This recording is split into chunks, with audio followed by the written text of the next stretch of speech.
بات حقیقت سے کچھ خالی نہ ہوگی کہ جب یورپ سیاہ اندھیروں کے سائے میں اپنی خلوت اور جلوت میں محرم اور نامحرم کا لحاظ کیے بغیر اپنی ہوس کی خواہشات کو پایا تکمیل تک پہنچا رہا تھا، تو تب مسلم قرون وسطیٰ کے اس دور میں رات کو رب تعالیٰ کے سامنے سجدہ ریز ہوتے اور اپنی فراست سے صبح بہت زیادہ ایجادات کے معجر ٹھہرتے۔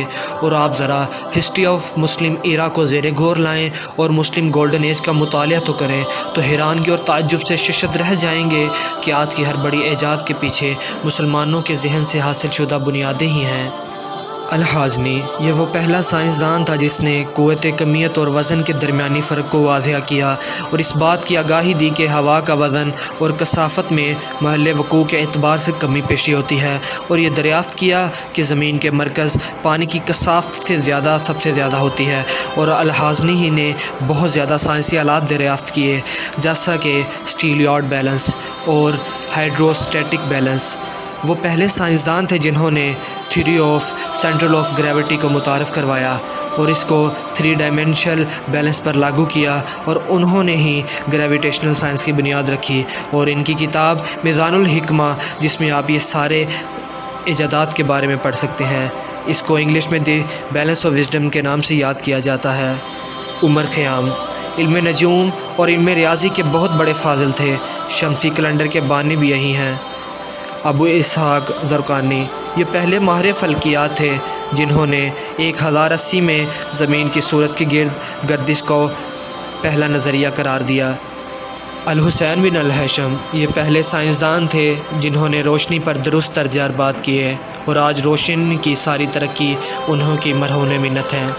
ابو القاسم الزہراوی ان کو علم جراحت کا بانی کہا جاتا ہے۔ انہوں نے ہی سٹون ریموونگ، جس کو پتھری کہا جاتا ہے، اس کا طریقہ ایجاد کیا، اور دان، جبڑا، زبان، ہڈیوں کے ٹوٹنے اور جوڑنے کو تفصیل میں ڈسکس کیا۔ عباس قاسم ابن فرناس ان کا سب سے بڑا کارنامہ انسانی پرواز تھا۔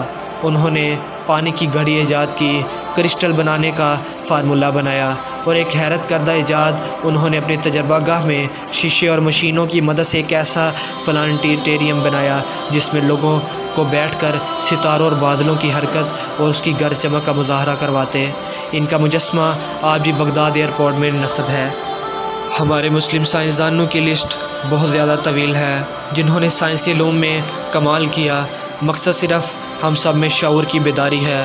آج ہم بھی اپنی انتھک محنتوں سے ایسی ایجادات کر سکتے ہیں کہ مستقبل کے مسلمان ماضی کے ریفرنس اور اس کے حوالے دیا کریں، اور ان ریفرنسز میں ہمارے کردار شامل ہوں۔ مگر افسوس کہ ہم پستیوں میں تو دھکیلے ہوئے ہیں، مگر ترقی کی بجائے اپنی کوششوں سے مزید پستی حاصل کرنا چاہتے ہیں، کیونکہ اگر ہم محنت سے دور ہوں گے تو اس کے بعد ہمیں کچھ حاصل نہ ہوگا۔ اس کا نقشہ اقبال نے یوں کھینچا: تھے تو آبا وہ تمہارے ہی، مگر تم کیا ہو؟ ہاتھ پر ہاتھ دھرے منتظر فردا ہو۔